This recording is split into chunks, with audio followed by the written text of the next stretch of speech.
Messieurs, dames.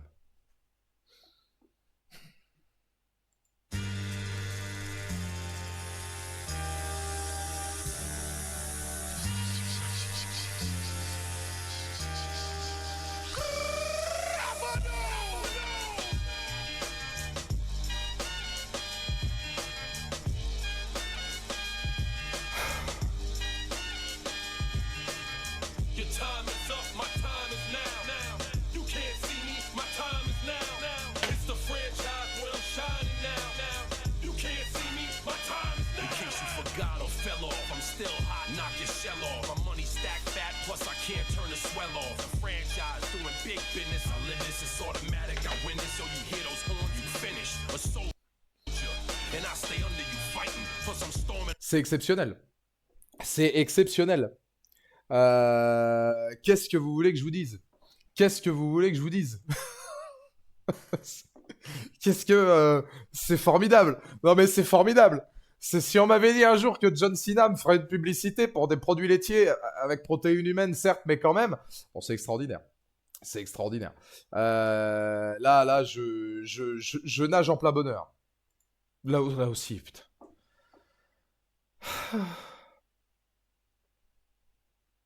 Oui, moi, si j'avais ma Carolina Widra, vous inquiétez pas que je me rangerais aussi. Hein. Bref, on est là pour parler de Pluribus. Que les choses soient claires et nettes. Que les choses soient claires et nettes. Je préfère le dire tout de suite. Et c'est pas peu dire. Parce que vous allez voir quand même que c'est une qualité suffisamment haute pour être soulignée. Si Pluribus, j'avais eu le temps de le regarder en 2025, Pluribus aurait devancé Severance. Et je suis pas désolé. Si Pluribus avait été regardé en 2025, j'aurais mis Pluribus au-dessus de Severance. C'est exceptionnel. C'est exceptionnel. C'est une série qui divise énormément. Soit on aime, soit on déteste. Il y a très peu de nuances. Tu regardes sur YouTube, même la plupart des YouTubeurs qui, à un moment donné, ont fait des critiques. Il y a beaucoup de titres. La série que les gens détestent, même s'ils ne devraient pas. La série qui fait parler alors que tout le monde devrait aimer. Je pense que c'est... J'ai même pas envie de vous dire que c'est réservé peut-être à une niche. Je trouve que c'est quand même assez accessible. Ça donne le ton dès le premier épisode. Severance est peut-être un peu plus de niche, dans le sens où je pense que c'est pas forcément à mettre entre toutes les mains, et c'est quand même une série que moi je trouve extraordinaire, hein, mais au même titre que Mister Robot, par exemple, il faut vraiment prendre le temps de voir mûrir les choses, adhérer à un projet, certes avec un rythme assez lent, mais qui en même temps a une telle dimension alors scénaristique évidemment, hein, mais surtout dans la réalisation et le fourmillement créatif qu'est Severance. C'est vrai que Severance, comme Mister Robot, beaucoup peuvent adhérer. Il y en a certains aussi, je peux concevoir que ce ne soit pas forcément leur style. Pluribus, je ne peux pas concevoir que quelqu'un qui aimait Breaking Bad et Better Call Saul puisse trouver Pluribus ennuyeux, comme j'ai pu le lire. Il se passe rien, c'est trop lent, c'est pas bien, c'est des épisodes dans le vent, on s'emmerde. Enfin, j'ai vu beaucoup quand même de critiques sur ce registre-là. Alors, de mon point de vue, si vous avez aimé l'épisode de La Mouche, parce qu'il y a quand même beaucoup de similitudes avec Breaking Bad et Better Call Saul, on va y revenir, mais moi j'aime bien faire ce parallèle. Si vous avez aimé Breaking Bad et que vous avez aimé l'épisode centré sur La Mouche, Pluribus, vous allez adorer. Parce que je trouve que c'est peut-être ce qui s'en rapproche le plus dans la lenteur de l'épisode, dans le côté purement Vince Gilligan de la mise en scène, des plans excessivement longs, des séquences qui n'en finissent plus, on voit pas exactement où est-ce qu'il veut nous emmener, etc. On a la réponse qu'un petit peu plus tard, on se demande véritablement s'il y a des actions qui se passent ou dans quoi il nous embarque. Tout ça pour que le spectateur soit d'autant plus emmené sur la suite, parce que c'est là le degré d'analyse. C'est vraiment d'embarquer le spectateur avec lui pour justement être pris en haleine tout du long. C'est beaucoup d'absurde. Pluribus, c'est une série qui s'est mariée tellement de registres. Enfin, je veux dire, c'est très très rare quand même. je pense ça hyper rare qu'une série mêle autant de registres en un seul socle. Il y a de l'absurde, il y a de l'humour, il y a des moments justement de comique presque par exaspération, où tu finis un peu exaspéré, parce que tu te demandes quand est-ce que certaines scènes vont s'arrêter, mais d'un autre côté, c'est très fort. Le fait de ramener John Cena, c'est génial. Surtout dans le contexte dont on va parler après, c'est génial. Et puis en même temps, eh ben, il y a un vrai enjeu dramatique, il y a des questions sociales qui sont évidentes. Ne pas oublier aussi le point central qui est un point de science-fiction, parce que malgré tout, on reste dans un point de science-fiction.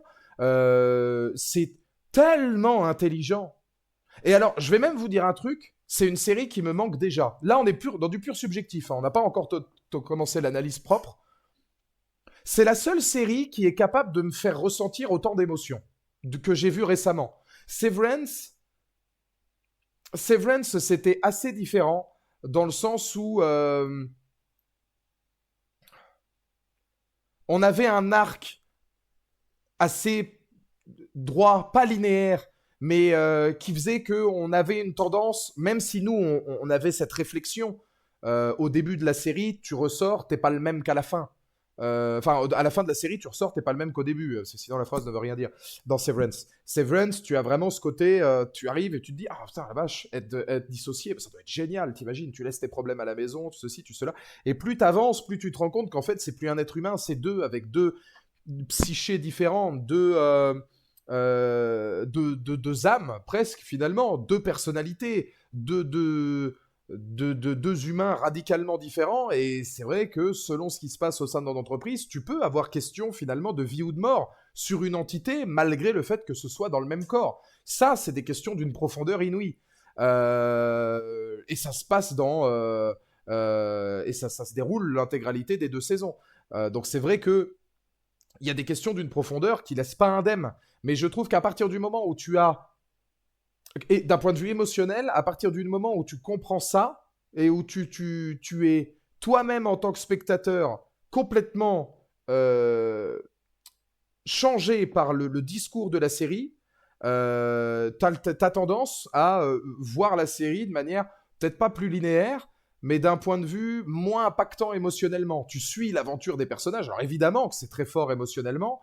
Le dilemme moral, effectivement, d'une série comme d'une autre, est très très fort. Mais je les compare. Les gens vont se dire pourquoi ils comparent ces 2 séries. Ça n'a rien à voir. C'est parce que pour moi, c'est les 2 derniers gros coups de cœur que j'ai eus, qui, je pense, quand même, dans la réflexion du spectateur, dans effectivement les dilemmes moraux, dans les questions sociales que ça propose, dans le point de vue émotionnel, dans la réalisation, dans le génie scénaristique, sont parfois assez proches et sont surtout 2 excellentes séries. Voilà, t'as tendance à être dans une image affecte. Tu prends parti, en fait. Tu te dis qu'est-ce que j'aurais fait dans cette situation. Et Pluribus, c'est pareil, à de très nombreuses reprises. La différence entre Severance et Pluribus, c'est que Severance, à partir du moment où tu as capté un peu l'idée, tu vas suivre une ligne directrice émotionnelle qui sera à peu près la même tout du long. La seule question, finalement, c'est celle autour du personnage principal, de sa femme ou de l'amour qui s'est fait au bureau. Voilà. Pluribus, non seulement, en fait, c'est une série qui t'emmène dans tellement de registres différents scénaristiquement, parce que là aussi, tu te poses la question, qu'est-ce que tu ferais à la place de Carole Est-ce que tu pourrais croire en cette utopie qui, pour certains, peut être vouée à l'échec, pour d'autres, peut être un succès Est-ce que tu serais capable de survivre tout seul comme elle n'y arrive même pas Il y a des questions sur l'amour aussi, moi qui m'ont vraiment touché. J'ai regardé il y a pas longtemps là. Hein. J'ai terminé la série aujourd'hui. Je trouve que il y a une phrase moi qui m'a marqué. On sent que Carole devient éperdument amoureuse de c'est Zosha, je crois. Attendez, redites-moi dans le ouais. Oui, il me semble que ça s'écrit Zosia, je crois que c'est Zosha. On sent qu'elle commence à tomber amoureuse d'elle, qu'elle a des vrais sentiments pour elle, même si encore une fois le spectateur est embarqué de temps en temps. Est-ce que finalement elle n'est pas un peu en train de s'infiltrer pour récolter de plus amples informations? Mais non, on sent que c'est réel au moment où le Paraguayen arrive. Pour ceux qui ont vu la série, évidemment, il y aura des spoilers, hein, enfin, il y aura des spoilers, oui et non, il n'y a pas tant de choses à spoiler que ça, mais là, c'est vraiment pour ceux qui ont vu la série que cette critique est faite.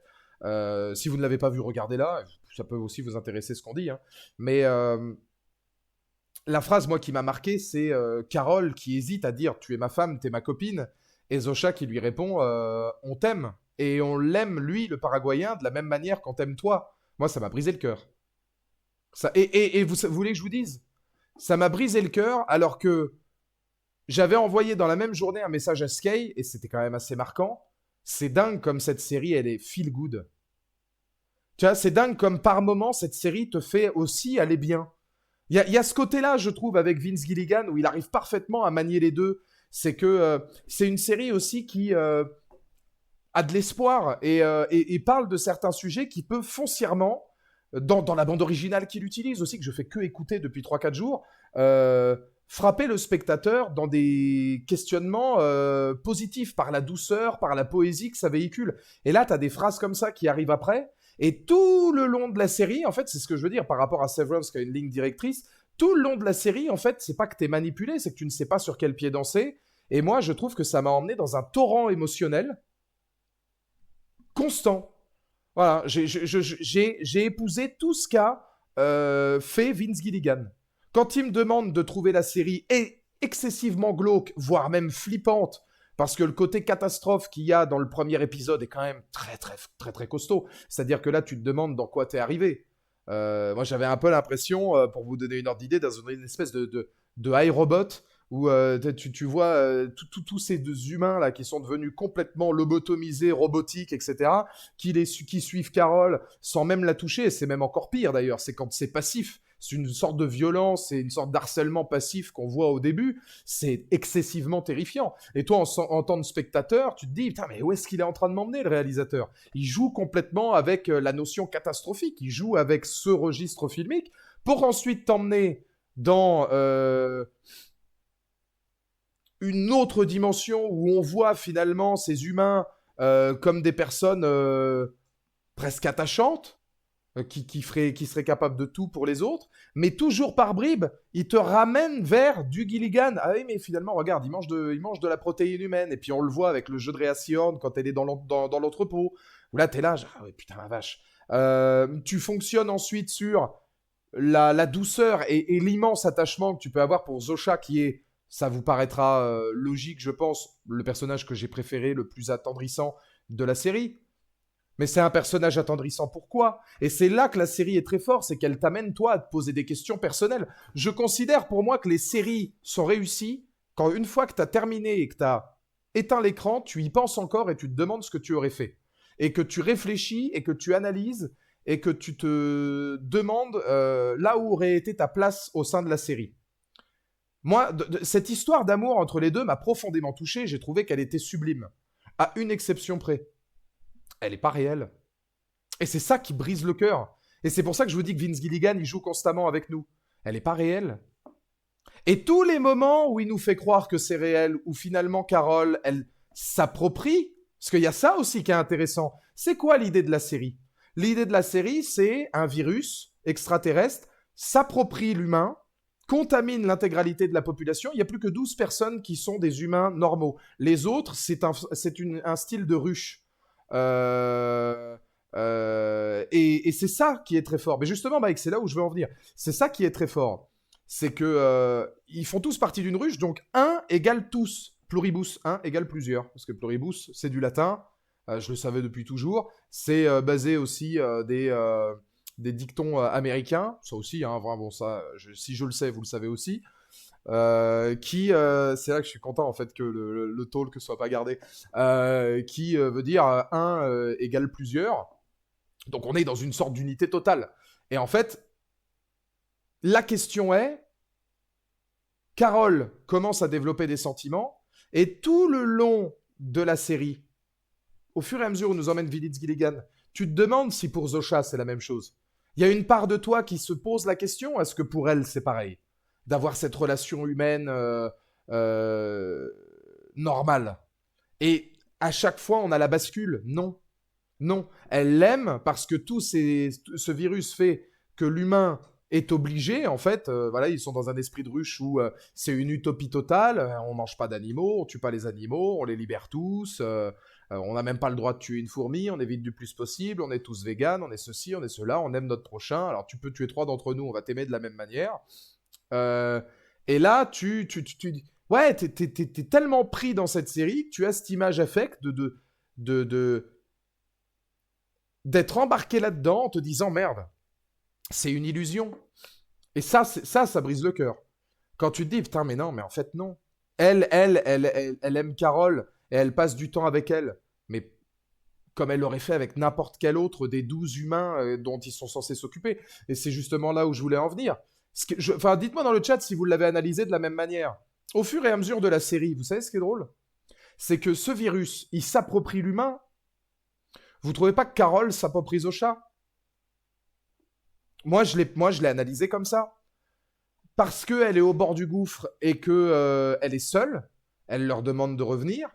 Et finalement, tous ces gens qui sont atteints du virus ont une mission, c'est d'en protéger 12. Carole s'approprie Zosha pour elle seule. Ce qui rend finalement les séquences encore plus dramatiques, puisque elle se l'approprie. Je pense qu'elle croit en sa propre bulle, et elle croit en son propre mensonge, qui est qu'à un moment donné, Zosha peut peut-être l'aimer aussi en retour de la même manière, mais c'est pas le cas. C'est pas le cas. Et je trouve qu'il y a ce côté assez paradoxal de, oui, on critique un virus qui s'est répandu sur Terre et qui, de force, s'est imprégné et a pris la propriété des humains. Carole fait la même chose. Tu vois, le côté elle est pas réelle, ça m'a rappelé le film Her de Spike Jonze où l'IA dit au personnage j'aime 18 millions de personnes en même temps. Ouais, c'est exactement ça. C'est exactement le même procédé. Et puis alors, ça pose beaucoup d'autres questions. Carole a-t-elle augmenté son body count de 7 milliards en 10 minutes? Et il y a cette question-là aussi. C'est-à-dire, mais pour de vrai, tu peux poser cette question de... on parle d'amour, et je suis même étonné d'ailleurs qu'ils en parlent pas et que ce soit pas plus suggéré ça dans la série. Quand Carole et Zosha vont commencer à avoir une relation, euh, on se pose la question quand même. Alors la question est posée et ils en discutent. Mais si, Zosha l'explique, elle l'explique, mais on n'explique pas vraiment. À aucun moment, il y a une séquence avec Carole qui, elle, se pose la question de merde, qu'est-ce que j'ai fait? J'ai couché avec autant de gens, tu vois. On part d'un principe qui est, elle s'est livrée à elle, et à partir de ce moment-là, cette relation commence. Mais il n'y a pas vraiment de moment où elle va se dire elle-même, mais alors attends, est-ce que d'autres personnes auront ressenti? Il y a au moment du massage. Au moment où ils se font un massage, elle pose quand même la question, mais alors attends, est-ce que tous les autres gens ressentent ce massage-là de la même manière ou ceci ou cela? Donc on peut supposer quand même qu'à un certain degré, il peut y avoir une forme d'intimité. Effectivement. Mais encore une fois, c'est une série qui pose tellement de questions. Qui pose tellement de questions. Et alors, Carolina Widra, je sais que Rhea Seehorn a été récompensée, je crois, au Golden Globe. C'est sa première récompense. Il y a aussi quelque chose qui est intéressant, c'est de voir comment l'humain, parce que vous allez voir que Vince Gilligan, en fait, c'est là qu'il est intéressant, c'est qu'il propose toute caste d'êtres humains pour en fait avoir un éventail d'analyses et pour avoir un éventail, oui, d'analyse sociale à hauteur planétaire. Il prend 12 personnes qui sont tous dans des continents différents et effectivement, tous vont avoir une relation avec cette utopie différente. Il va y avoir la famille qui, à un moment donné, va vouloir être fusionnée pour retrouver les gens qu'ils aiment, parce que eux considèrent que c'est peut-être une utopie qu'ils visent. Il y en a d'autres qui vont en profiter, comme le personnage qui va se planquer à Las Vegas. Alors lui, la scène est superbe d'ailleurs. Cette espèce de scène où ils font du poker et puis lui, il en profite un maximum, ça roule des mécaniques avec 5 ou 6 nanas, machin. Et moi, j'ai bien aimé ce personnage. Mais tu vois aussi ce côté grandiloquent où je pense que Vince Gilligan a voulu dresser un miroir en fait de notre société actuelle où chaque personne qu'il a proposée, c'est une personne qui est capable de montrer un visage de la société dans laquelle on vit. Celui qui va profiter de la vie au maximum. Là aussi, c'est très bien vu, mais l'aigreur, Carole est un personnage aigri. Il n'y a que vers la fin qu'on commence à l'apprécier. Moi, personnellement, une grande partie de la série, je ne pouvais pas l'encadrer. Elle est aigrie, elle est de mauvaise humeur, elle est assez arrogante, hautaine. Alors, elle a des relations sociales avec les autres qui sont proches du néant. C'est-à-dire qu'heureusement qu'elle avait sa femme, parce que sinon, pour le reste, c'est vrai qu'en termes d'interaction, elle est quand même pas terrible. Et c'est ça qui est marrant, c'est qu'en fait, on prend le personnage peut-être le plus triste de l'histoire, et c'est celui qui est censé sauver la planète d'un excès de bonheur. Moi, je trouve que c'est super. Enfin, vous imaginez quand même dans l'esprit de Vince Gilligan de pondre un truc comme ça. Moi, je trouve ça génial. Tu te dis, putain, mais où est-ce que tu vas chercher une idée comme ça, quoi? Ouais, et puis alors avec évidemment, toute la dynamique narrative qu'il va y avoir à côté. Moi, je trouve que c'est d'une intelligence folle. On va avoir Manousos, représentant de cette humanité aujourd'hui complotiste. Enfin, moi, je l'ai vu comme ça. Le mec, il est convaincu que ça nous regarde d'en haut. Il met le parapluie, le téléphone, les écouteurs, les micros, les trucs. Faut aller chercher un peu plus loin. Vince Gilligan, là, il nous montre pas uniquement quelqu'un qui... Parce qu'en soi, il a raison. Rien n'appartient à ce virus, à cette origine extraterrestre. Ils ont tout volé. Il a raison. Mais dans les faits, dans la réalisation, on essaie quand même de montrer et de développer par ce prisme-là un personnage qui représente un peu cette caste du complotiste. Tous, finalement, ont une vision différente de l'humain. Et c'est aussi une question qui est liée, alors moi je trouve, qui est liée aujourd'hui à la robotique, à l'intelligence artificielle. Ce virus-là qui transforme les humains en ruches, n'est-il pas plus humain que l'humain? Il y a cette vraie question-là aussi. Ne deviennent-ils pas plus humains que l'humain? Et il y a la question autour de cette utopie. Je pense que chaque personne qui regarde la série pourrait le penser. Moi, je vais vous dire, je pense qu'en fait, c'est simple. Cette utopie, elle marche que si tu fais partie des 12.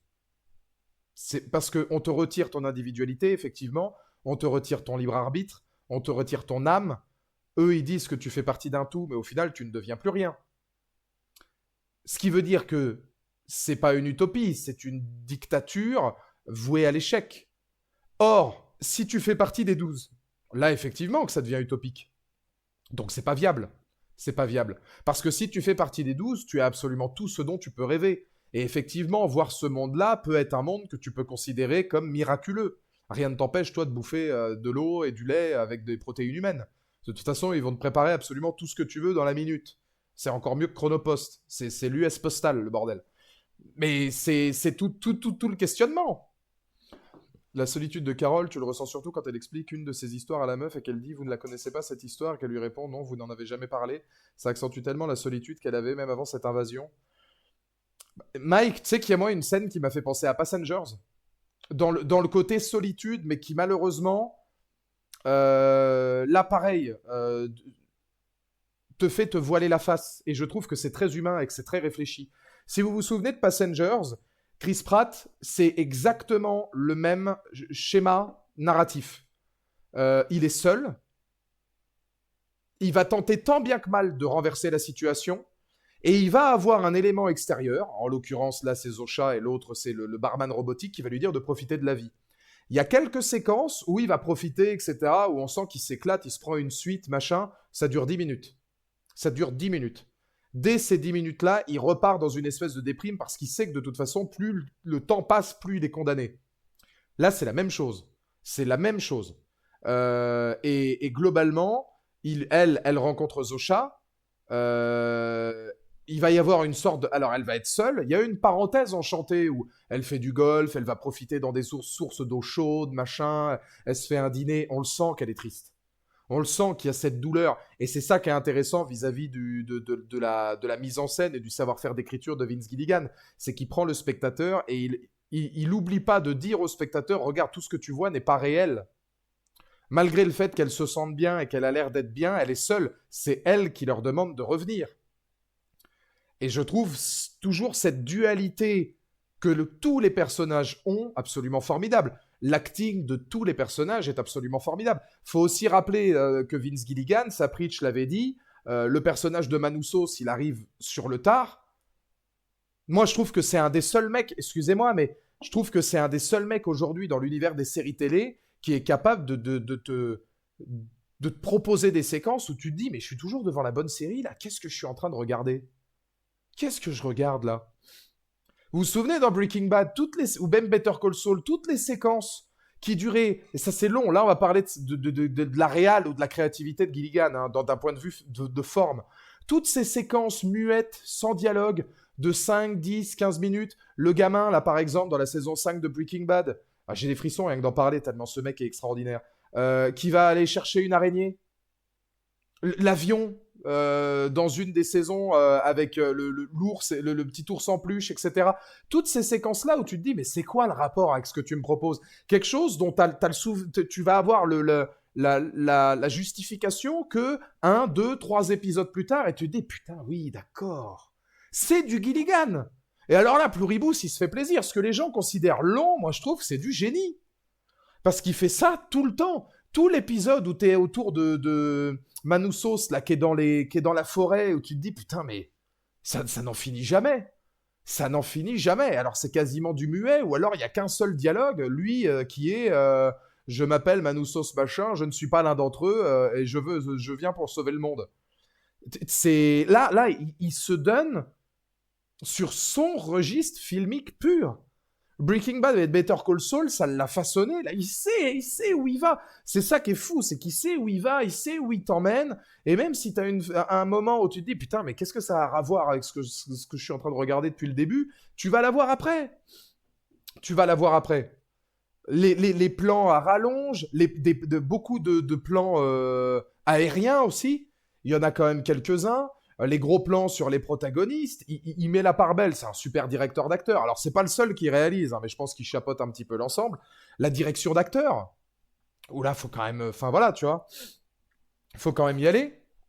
L'intelligence, te prendre John Cena, qui est quand même, là pareil, hein, d'un point de vue, comment dire, le message. John Cena, c'est l'image de l'icône par excellence.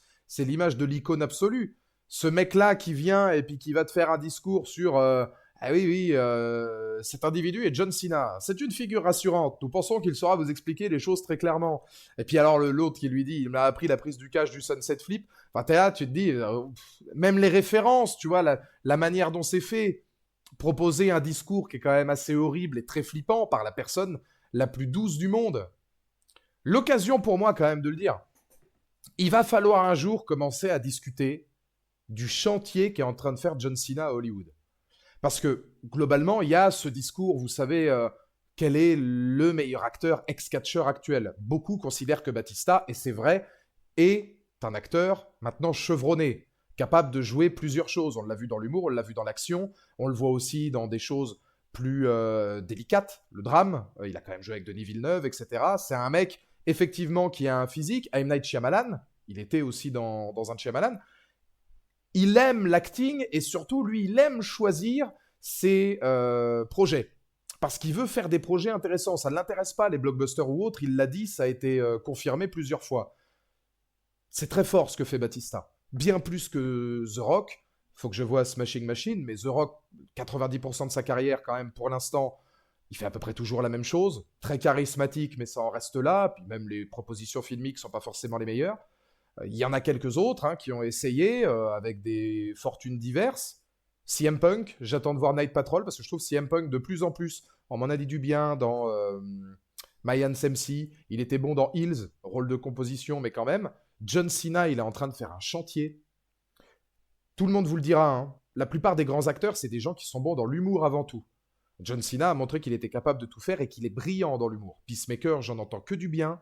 Et la plupart des projets qu'il fait, même si c'est pas toujours des bons projets, lui s'en sort malgré tout. Même le désastreux Heads of State, la seule chose qui est à soutenir de positif, c'est John Cena.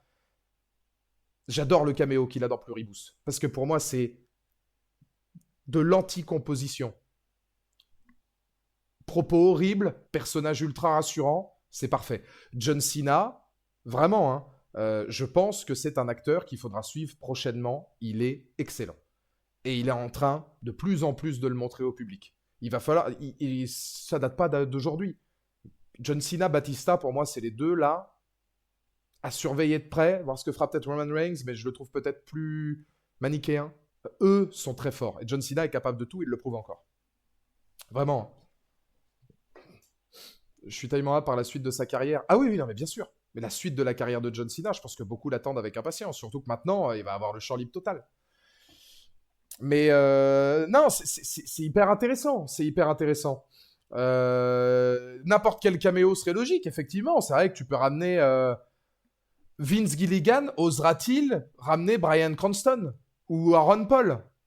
Bonjour, je suis Bryan Cranston. Cet individu est Bryan Cranston. Pourquoi pas? Pourquoi pas, finalement? Alors bon, ce sera un caméo qui serait peut-être un peu gros, peut-être trop voyant pour du Gilligan. Mais moi, j'ai été, enfin, pour revenir à ce que je disais, j'ai été bluffé par la mise en scène. J'ai été bluffé par la mise en scène. Euh, Parlons quand même de la bande originale. Je crois que c'est Dave Porter qui revient pour le score. La soundtrack.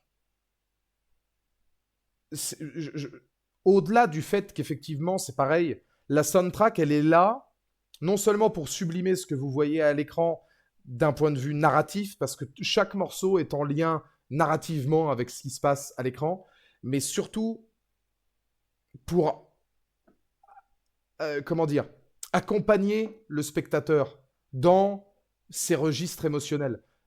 Il est très fort pour faire en sorte que certaines musiques viennent instantanément dans ta playlist parce que ça va te rappeler une certaine séquence et ça va te rappeler cette sensation que tu avais dans la série. Pluribus, au même titre que Breaking Bad ou Better Call Saul, mais Pluribus, c'est encore différent parce qu'il y a tellement de solitude et il y a ce rapport à l'humain et il y a l'amour et il y a tellement de choses émotionnelles qui arrivent vis-à-vis du spectateur qui sont des sujets clés. Je trouve que Pluribus est une série qui va ouais, vraiment t'accompagner dans une émotion. Et la musique te ramène dans une sensation plus qu'une émotion, dans une sensation. C'est pas une série qui te laisse indemne, et c'est une série à laquelle tu réfléchis après, où tu te souviens 2 ans après de la sensation que tu avais quand tu as regardé. Un mélange de poésie, de tendresse, de beaucoup de douceur, comme disait Zell, hein, de beaucoup de papy douceur. Et, et de souffrance, de désespoir, d'une créativité qui est folle. Le type que Carole croise en disant vous êtes le maire, c'est le vrai maire de Albuquerque. Ah ouais. Ah putain, des barres. Bah tu vois, comme quoi, hein. Comme quoi. Mais en vrai, Carole veut sauver un monde qui, même avant, ne lui convenait pas, alors que ce monde, c'est son monde idéal. Toute la série, elle s'est plaint d'un monde qui était fait pour elle et veut en sauver. Attends. Toute la série, elle s'est plaint d'un monde qui était fait pour elle et veut en sauver un qui ne la correspond pas. Dingue. Ouais, de ouf. De ouf. Oui, oui, parce qu'on le voit bien. C'est quelqu'un qui est pleinement désabusé, même dans ce qu'elle écrit. La tristesse, la froideur avec laquelle elle va demander, où elle se rend compte que son ex-femme n'appréciait pas particulièrement ce qu'elle écrivait. Ça, c'est vachement dur aussi. Le procédé qui est qu'ils ne peuvent pas mentir. Ça te fait forcément te poser des questions.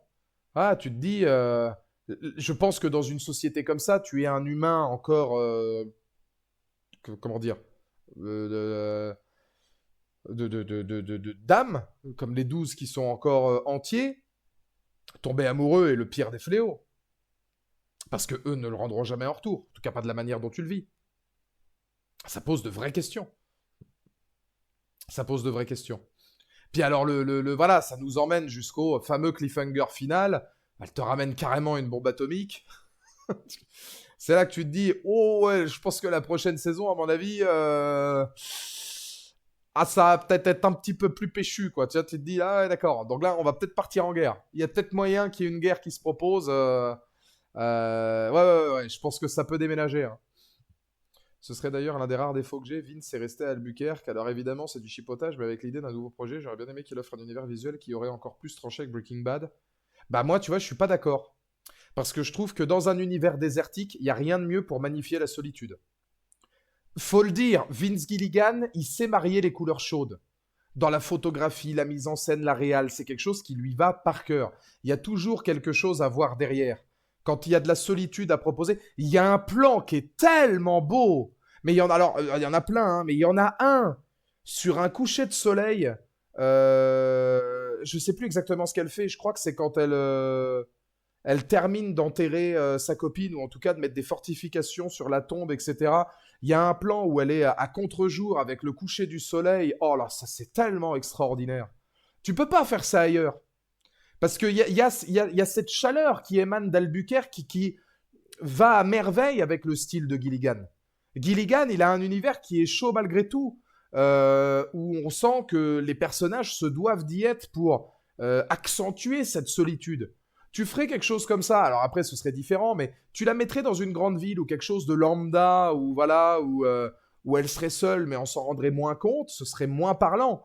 Là, non seulement on s'en rend compte, mais derrière tu te dis, ah la vache. Enfin, tu sais, t'es perdu au beau milieu du désert, il y a rien, c'est le silence total. Moi, je trouve que Vince Gilligan, il sublime Albuquerque autant qu'Albuquerque sublime Vince Gilligan. Et puis je pense, le coût de production est peut-être un petit peu moins cher. C'est peut-être un endroit tout simplement qui lui tient à cœur aussi et qui réussit à sublimer ça. Je trouve que c'est une ville qui aide à sa filmographie. Enfin, son style esthétique, on va dire. Filmographie, sérigraphie, c'est comme vous voulez le dire. Hein, mais moi, je trouve que ça lui va bien. Donc, j'ai pas été choqué outre mesure par ça. Moi, je trouve que je trouve il fait quelque chose de très fort. La fin d'épisode où t'as le gars qui dit: Vous êtes pas ma mère était une salope. Ouais, oui, non, oui, les retournements de situation. Ça, c'est pareil, les retournements de situation où t'es là, tu te dis: Oh là, ouais, d'accord, ok. Le coup il bouffe de la chair humaine, bon, moi, je le sentais venir, je pense que tous, hein. Mais c'est de la manière dont c'est fait après. Tu te dis: Ah putain, ouais, effectivement. Euh, Ouais, Non, non, c'est costaud. Ce qu'il fait est vraiment très, très costaud. Ça, il n'y a pas à dire. Hein. Il t'embarque. Il t'embarque. Et alors, que dire de négatif? Que dire de négatif? Voilà, certains peuvent se plaindre de la lenteur. Je trouve que c'est tellement sa marque de fabrique qu'à un moment donné, il a besoin de ce côté contemplatif et de parfois aussi de pousser à bout le spectateur. La séquence avec qui n'en finit plus, mais la séquence avec le drone, beaucoup se diraient: oui, je peux comprendre ceux qui se disent: putain, vas-y, abrège. Mais moi, je trouve ça tellement drôle. Parce que tu l'avais déjà dans Breaking Bad. C'est-à-dire, tu ne peux pas encenser la pizza dans Breaking Bad avec Walter White si à un moment donné, ça, tu le critiques. Tu ne peux pas encenser l'épisode de la mouche si ça, tu le critiques. Le nombre de séquences aussi dans Breaking Bad qui sont parfois filmées de manière drôle et absurde, burlesque. Alors peut-être pas burlesque dans le sens purement burlesque du thème, mais vous voyez ce que je veux dire. Où là, ouais, il y a le drone qui va arriver, puis il se prend le lampadaire et puis il tombe avec le bruitage et tout, machin. C'est drôle. Et moi j'aime ça parce que je sais que c'est son style. Et si tu adhères à ce style où tu te demandes toujours, tu es à la lisière de l'exaspération et comment ça va se passer, le répondeur. Le répondeur de désolé, nous devons prendre nos distances. Nos sentiments n'ont pas changé pour vous. Ceci est un répondeur. T'en peux plus à un moment donné. T'en peux plus. Tu lui dis putain, mais ferme-la avec ton répondeur. Mais même elle. Et en fait, t'es partie intégrante des émotions et de l'agacement du personnage. Mais il y a rien de mieux en fait pour faire rentrer le spectateur dans l'histoire. Enfin, moi je trouve. Ça joue avec tes nerfs. En plus, quand à un moment donné, t'as qu'une envie, c'est d'avancer dans la narration. Mais c'est contrôlé, c'est positif. C'est pas genre, on te sort 14 intrigues qui n'avancent pas, où tu te dis, putain, à un moment donné, il faudrait que ça bouge, et où ça se perd sur 112 axes qui sont pas intéressants. Carrément, au troisième message, tu connais le répondeur de A à Z. Ah bah largement. Après, si on veut chipoter comme Preach, même si c'est très bien fait, c'est vrai que Gilligan ne prend plus de risques dans l'ambiance, les endroits et tout. Il prend pas de risque dans l'ambiance et les endroits où il est. Aller filmer dans la jungle avec Manounos et puis nous faire quand même tout un épisode sur son périple où globalement on se demande qui est ce gars-là, on sait pas exactement ce qu'il veut. Il paraît quand même assez particulier. Puis lui il nous emmène dans les profondeurs de la jungle où tu as des plans que tu juste jamais vus dans l'univers de Vince Gilligan. Moi je trouve quand même qu'il va chercher un peu plus loin. Il nous emmène une autre part qu'à Albuquerque. Il y a quand même pas que Albuquerque. Hein. Je veux dire, bon, Albuquerque reste l'élément phare. Il y a plein de séquences en huis clos d'ailleurs. On est souvent chez Carole. Je trouve qu'il s'exporte quand même pas mal. Hein. Toujours au service de la narration. Mais tant que c'est visuel, ça marche. Moi, ouais, oui, enfin, c'est vraiment pour chipoter, oui, si on doit trouver quelque chose, mais tant que ça aide la narration et qu'à un moment donné, on se dit, tiens, voilà, bah, je vois pourquoi t'as mis ça, tu accentues la solitude, cet univers aride, de désespoir, de isolé, un peu reclus du monde, qui va l'être d'autant plus. Moi, je trouve ça bien. Moi, j'aimerais une œuvre de Gilligan, où principalement, c'est dans autre chose. Ça, il est jeune encore, ça arrivera probablement, mais moi, c'est au même titre de me dire, ah, t'as encore pris Rhea Seehorn, tu vois. Bon, bah oui, bah du moment que ça marche. Parce que là, Rhea Seehorn, à aucun moment, tu vois Kim Wexler. Ça, c'est fort de la part de l'actrice aussi. Bah, il va sur ses 60 ans. Ouais, mais c'est jeune. 60 ans, ça veut dire qu'il a encore l'occasion de faire 2-3 films, et puis après Pluribus, de peut-être showrunner une série. Tu sais, aujourd'hui, si Pluribus n'a que 2 ou 3 saisons, il n'aura pas 70 ans, il sera peut-être sur un autre projet. Donc, Rhea Seehorn, on ne voit pas Kim Wexler. À aucun moment. Et ça, c'est un point de vue hyper important. Dans la qualité d'acting, où Vince Gilligan plus Rhea Seehorn, plus Albuquerque, tu pourrais dire, oh bah ça va être un peu redondant, là, on va voir Kim Wexler sans arrêt. Mais pas du tout. Pas du tout. C'est un personnage à part entière. Alors, et là où il fait fort, c'est que ce personnage-là, bah, t'as plus d'attachement pour ceux qui sont autour. Largement, hein. Carolina Widra, je suis désolé, je l'avais déjà vu dans True Blood. Je m'en suis même pas rappelé. J'ai vu après, parce que j'ai regardé ce qu'elle avait fait dans sa carrière. Elle jouait dans True Blood. Ah, un personnage enfin une vampire qui était avec Jason Statham, un peu tortionnaire, un peu dictateur avec lui. Voilà, fallait que ça file droit. Et puis un peu psycho sur les bords, mais alors, sexy au possible. Là, elle est d'une douceur exceptionnelle. Et le personnage de Zosha, c'est largement mon personnage préféré. Mais c'est un personnage que j'adore. Et quelque part, je m'en veux. Parce que tu vois, là où Vince Gilligan est très fort, c'est que je sais que c'est pas réciproque. Je fais même pas partie de la série. Vous voyez ce que je veux dire? Je fais même pas partie de la série. Pourtant, il a réussi à me faire comprendre que aimer ce personnage, c'était voué à l'échec, puisque il n'y a pas de retour. Je trouve ça très fort, moi, qu'il arrive à te proposer un truc comme ça. J'en viens à me reprocher de autant l'aimer, parce que c'est une façade, c'est une surface. Ah, j'espère que la saison 2 réussira à faire quelque chose de différent, parce qu'au niveau du réveil, on voit que Manounos, il a une sorte de piste, mais, mais c'est un masque. C'est une personne et 7 milliards de personnes, ça n'a aucun sens. Les moments où elle va parler en termes familiers avec Carole et ne la vous voit plus, je suis tombé encore plus amoureux. Oui, parce que c'est le moment où tu espères, en fait. C'est là où Vince Gilligan, il se joue de toi et il provoque de l'espoir. Juste histoire de continuer à magouiller un peu son récit. Le nombre de fois où Carole, elle commence à devenir un peu sympa avec elle, il y a un plan qui est très fort là-dessus d'ailleurs.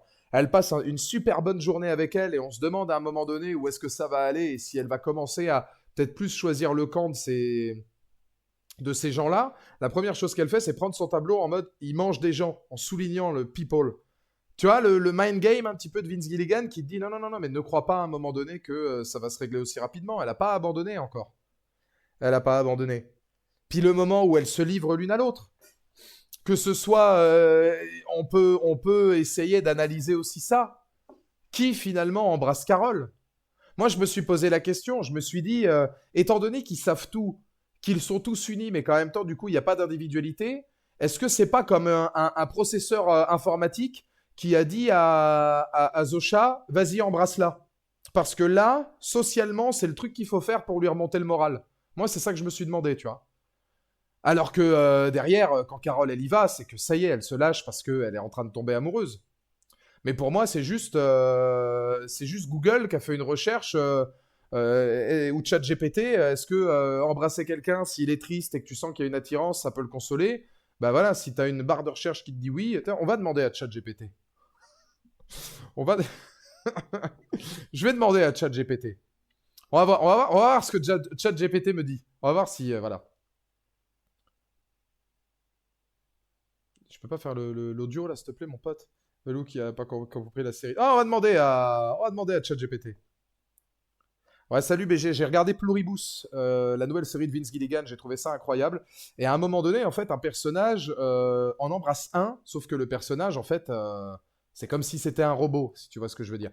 Et je me suis posé la question de savoir, selon toi, quand tu es attiré par quelqu'un et que tu sens qu'il y a une dispute ou qu'il y a quelque chose qui ne fonctionne pas parce qu'il y a une profonde tristesse, ce personnage-là l'embrasse. Et moi, j'étais convaincu en fait que c'était comme si Google avait dit fais-le parce que on va remonter le moral. Est-ce que pour toi, c'est quelque chose qui est compréhensible ou alors non? Regardez ce que me dit ChatGPT. Il y a aussi cette réplique, on va découvrir ce qui vous rend différent et régler le problème. Pour une lesbienne qui est allée en thérapie de conversion, ça a dû la terrifier. Ouais, j'avoue. Est-ce que c'est compréhensible? Oui, totalement, mais ça dépend d'où ça vient. Si le baiser vient d'un élan sincère, même maladroit, chez les humains, c'est très courant. On sent une tristesse profonde chez l'autre, on est attiré, on ne sait pas quoi dire, alors on agit avec le corps. Dans ce cas, le baiser n'est pas une solution, mais une tentative de connexion presque désespérée. C'est imparfait, parfois mal placé, mais compréhensible. Là, on bascule dans autre chose, et je pense que Pluribus joue exactement là-dessus. Si le personnage agit parce qu'il a identifié une variable tristesse, il sait qu'un contact intime égale dopamine ou apaisement, ça on en parle dans la série aussi. Donc il applique la solution. Alors ce n'est plus vraiment un geste d'amour ou de désir, c'est une intervention émotionnelle, presque médicale. Bah, c'est exactement ce que je vous disais. ChatGPT ne fait que redire ce que je vous ai dit. Moi, je pense que c'est exactement la même chose. Et alors, le fait qu'il parle de dopamine ou de choses comme ça, voilà. ChatGPT qui fait de meilleures analyses que Valou. ChatGPT a juste. Ça veut dire que j'ai le niveau d'analyse de ChatGPT. J'ai dit juste avant ce que ChatGPT vient de redire. Au mot près, quasiment. Ça veut dire que j'ai l'intellect de ChatGPT. Vous pouvez pas me tester, en fait, mais je vais créer une application, je résoudrai vos problèmes, en particulier sexuels. Je commencerai par les plus démunis. Anaclusmos, si tu me regardes. Quel fils de pute. Mais quel bâtard! Mais c'est pas possible! Il est même plus là en plus, c'est même pas drôle, il est même plus là. Oh, je trouvais ça marrant. Bref, mais non, moi, le procédé, je le trouve brillant, mais terrifiant. En fait, c'est une série qui est assez terrifiante malgré tout. Hein. C'est une série qui est hyper terrifiante. Parce que tu te dis, bon, bah, à un moment donné, que faire à sa place? Et puis, où aller par la suite? C'est vrai que Preach, il a raison. Tu vas où après? Tu proposes quoi en saison 2? Il y a aussi ce passage où elle demande aux autres son avis sur ses bouquins. C'est vraiment comme donner son livre à un IA. Le truc ne peut pas te faire de critique personnelle et ne peut te contrarier que dans. Et ne peut pas te contrarier, donc le retour est vide. Ouais, oui. Oui, parce que. Oui, bah en plus, c'est la voix de Zac Efron, je crois, qui fait ce personnage-là en VF. J'ai regardé encore une fois un peu les deux, hein, VF, VO. Mais je crois que c'est Yann Sommer, c'est pas ça son nom? Qui fait le doublage.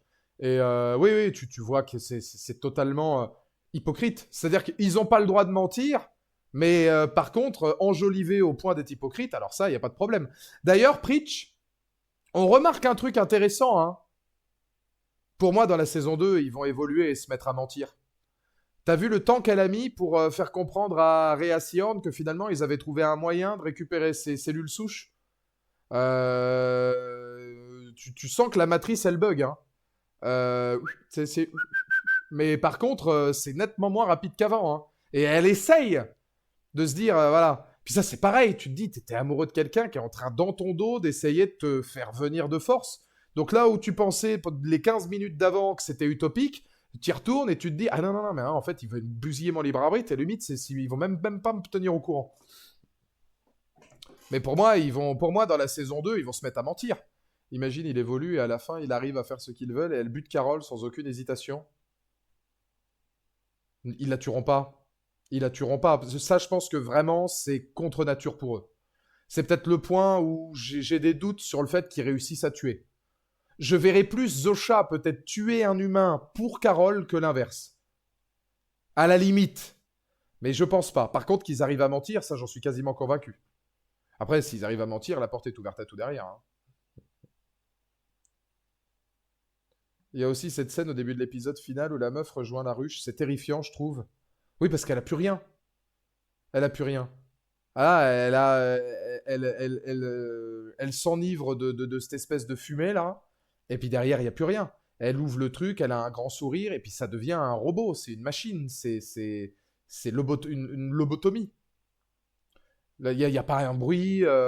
D'ailleurs, on remarque que les chanteurs s'arrêtent à ce moment-là. Ce qu'elle a aussi Preach très hypocrite. Hein. C'est-à-dire que tous les gens autour vont faire des chants dans leur culture pour essayer de rassurer la nana, alors que globalement, ils s'en foutent. Ils ont plus de culture. Ils sont même plus eux. Ils sont tous. Donc, non, pour conclure sur cette première saison, c'est un bijou. Voilà, c'est clair et net. Les acteurs sont très bons.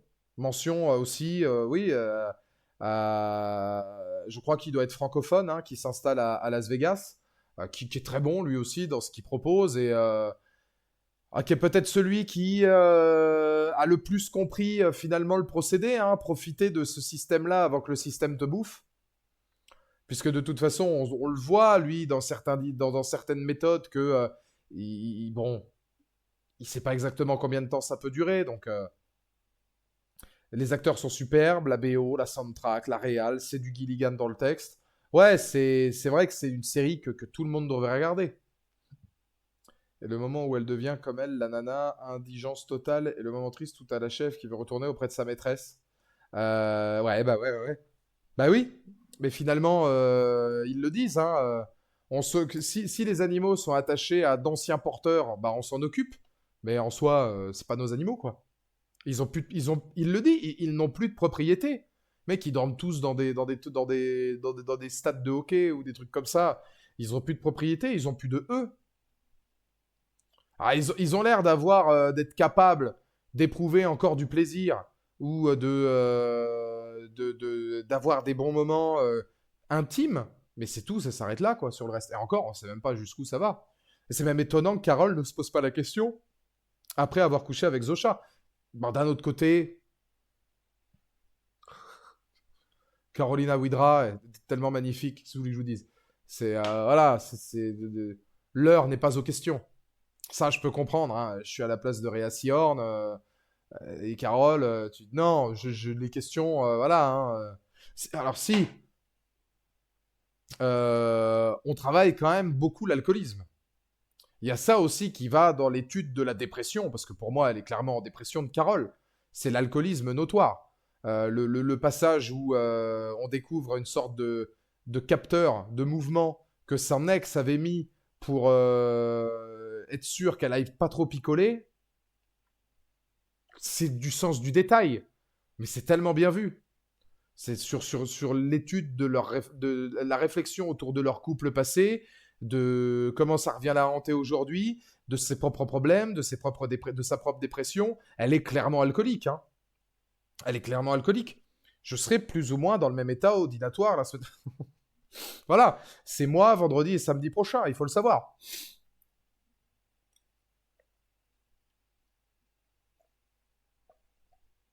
Mais c'est très bien.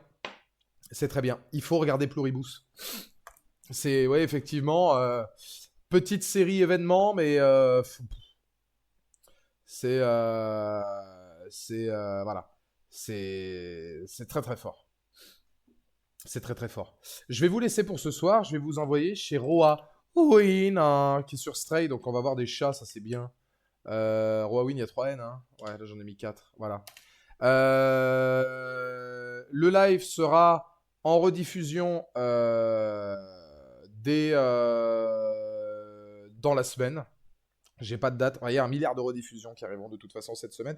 On se retrouve dès demain. Je vous fais des bisous et je vous dis à demain. Allez voir Pluribus, c'est incroyable.